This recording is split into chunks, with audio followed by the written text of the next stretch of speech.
ഏറ്റുമാനൂർ നഗരമധ്യത്തിൽ മാലിന്യ കൂമ്പാരമായ കിണറിന് മറകെട്ടി ഏറ്റുമാനൂർ നഗരസഭ.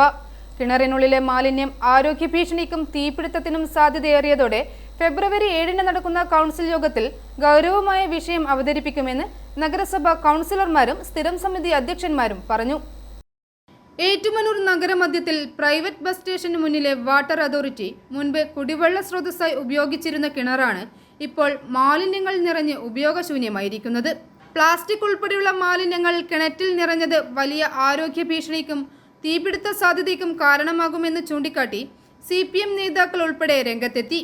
മലിനമായ കിണറിന് സമീപത്തുള്ള മറ്റ് കിണറുകളിൽ നിന്നാണ് നഗരസഭയിലേക്കും വ്യാപാര സ്ഥാപനങ്ങളിലേക്കും കുടിവെള്ളം എത്തിക്കുന്നത്. ഇവയും മലിനമാകാൻ സാധ്യതയുണ്ടെന്ന ആശങ്ക ശക്തമാണ്.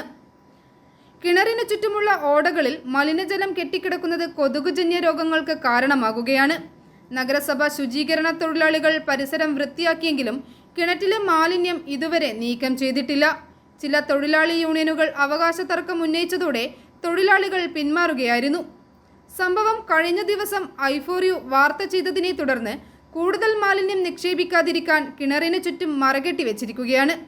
മാലിന്യം സംബന്ധിച്ചുള്ള ഗൗരവമായ വിഷയം ജനുവരി 7-ന് നടക്കുന്ന കൗൺസിൽ യോഗത്തിൽ അവതരിപ്പിച്ച് മാലിന്യം നീക്കം ചെയ്യാൻ നടപടി സ്വീകരിക്കുമെന്ന് ആരോഗ്യ സ്റ്റാൻഡിംഗ് കമ്മിറ്റി ചെയർമാൻ മാത്യു വാക്കത്തുമ്യാലിൽ പറഞ്ഞു. നേരത്തെ നമുക്കിവിടെ കുടിവെള്ള സ്രോതസ് ആയിരുന്നത്, അത് കഴിഞ്ഞ് മാലിന്യം ഇട്ട് കഴിഞ്ഞ ഏത് സമയത്ത് അത് മാലിന്യം ഇടാൻ തുടങ്ങിയത് ആർക്കും അറിയത്തില്ല. തന്നെ ഇതെടുക്കും. എന്നിട്ട് അതിൻ്റെ എന്നാണേലും ഇതിനൊരു പരിഹാരം കണ്ടെത്താൻ ഞങ്ങളുടെ ഈ കൗൺസിൽ എല്ലാവരും അതിനകത്ത് രാഷ്ട്രീയം ഒന്നും നോക്കാതെ തന്നെ ഏകപക്ഷമായ തീരുമാനമെടുത്ത് ഈ മാലിന്യം നീക്കം ഞാനുള്ള തീരുമാനമെടുക്കും. ശുചീകരണ തൊഴിലാളികളെ വിളിച്ച് ഇപ്പം ഞങ്ങൾക്ക് അറിയത്തില്ലായിരുന്നു ഇതുവരെ. ശുചീകരണ തൊഴിലാളികളെ വിളിച്ചു വരുത്തി അവരുമായിട്ട് സംസാരിച്ച ശേഷം അതിനെപ്പറ്റി പറയാൻ പറ്റുള്ളൂ. എന്താണെന്നുള്ളത് വിഷയം എന്താണെന്നുള്ളത് അവർക്ക് എന്തുകൊണ്ട് ചെയ്യാൻ സാധിക്കുന്നില്ല എന്നുള്ളത് അവരോട് ചോദിക്കണം. ഇല്ല, സ്റ്റാൻഡിംഗ് കമ്മിറ്റി, ആരോഗ്യ സ്റ്റാൻഡിംഗ് കമ്മിറ്റി ഇതുവരെ ഒന്നേ കൂടിയുള്ളൂ. അത് പൊതുവായ ചില കാര്യങ്ങൾ പഴയ കാര്യങ്ങളെപ്പറ്റി മാത്രമേ ചർച്ച നടത്തിയുള്ളൂ. അതിൻ്റെ അകത്ത് അജണ്ടയായി വന്നുള്ളൂ. പുതിയ കാര്യങ്ങളെപ്പറ്റിയുള്ളത് അടുത്ത സ്റ്റാൻഡിംഗ് കമ്മിറ്റി പരിഗണിക്കും. അതോടൊപ്പം തന്നെ കൗൺസിലും ഈ വിഷയം ഉന്നയിച്ച് അതിന് പരിഹാരം തേടും.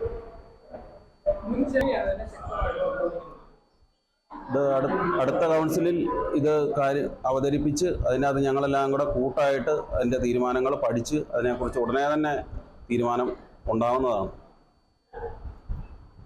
നഗരസഭ ശേഖരിക്കുന്ന മാലിന്യങ്ങൾ സൂക്ഷിക്കാൻ കൃത്യമായ സ്ഥലമുണ്ടെന്നും ഇലക്ഷൻ സമയത്താണ് കിണറിൽ മാലിന്യം നിക്ഷേപിക്കപ്പെട്ടതെന്നും ആരോഗ്യ സ്റ്റാൻഡിംഗ് കമ്മിറ്റി മുൻ ചെയർപേഴ്സൺ ബീന ഷാജി വ്യക്തമാക്കി. നമ്മുടെ കാലയളവിൽ ഇങ്ങനൊരു പ്രശ്നം നമ്മുടെ മുന്നിൽ പെടുകയോ പബ്ലിക്കിൻ്റെ ശ്രദ്ധയിൽപ്പെടുകയോ ചെയ്തിട്ടില്ല. ഇപ്പോൾ ഈ ഇലക്ഷൻ സമയത്ത് 2 മാസം ഞങ്ങൾ ജനപ്രതിനിധികൾ മാറിയിരുന്ന സമയത്താണ് പബ്ലിക്കിൻ്റെ വേസ്റ്റ് മാത്രം അവിടെ കൊണ്ടിടുന്നത്. നമ്മുടെ മുനിസിപ്പാലിറ്റിയുടെ യാതൊരുവിധ മാലിന്യങ്ങളോ ആ കിണറ്റിൽ നമ്മൾ ഡബിയാറില്ല. നമുക്കതിനുള്ള വേറെ സംവിധാനമുണ്ട്. കരിയില കൊണ്ടുവന്ന അമ്പലത്തിൻ്റെ ഭാഗത്തെ ആ കരിയില കൊണ്ടുവന്ന് പോലും നമ്മുടെ സ്ഥലങ്ങളിലാണ് അത് കത്തിച്ച് കളയുക ചെയ്യുന്നത്. നമ്മുടെ ശുചീകരണ പ്രവർത്തന ആൾക്കാരോ നമ്മുടെ മുനിസിപ്പാലിറ്റി ആൾക്കാരോ ഒന്നും ആ കിണറ്റിനകത്ത് മാലിന്യം കൊണ്ടിടാറില്ല. പബ്ലിക്ക് മാത്രമാണ് ചെയ്യുന്നുള്ളതാണ് എൻ്റെ ഒരു നിഗമനം. വികസനകാര്യ standing committee chairman Bibin, councillor Joy Mannamala അടക്കമുള്ള ജനപ്രതിനിധികൾ വിഷയത്തിൽ ഇടപെട്ടിട്ടുണ്ട്. എത്രയും വേഗം കിണർ ശുചീകരിച്ച് കുടിവെള്ള സ്രോതസ്സുകൾ സംരക്ഷിക്കണമെന്നാണ് നാട്ടുകാരുടെ ആവശ്യം. i4u news, Ettumanoor.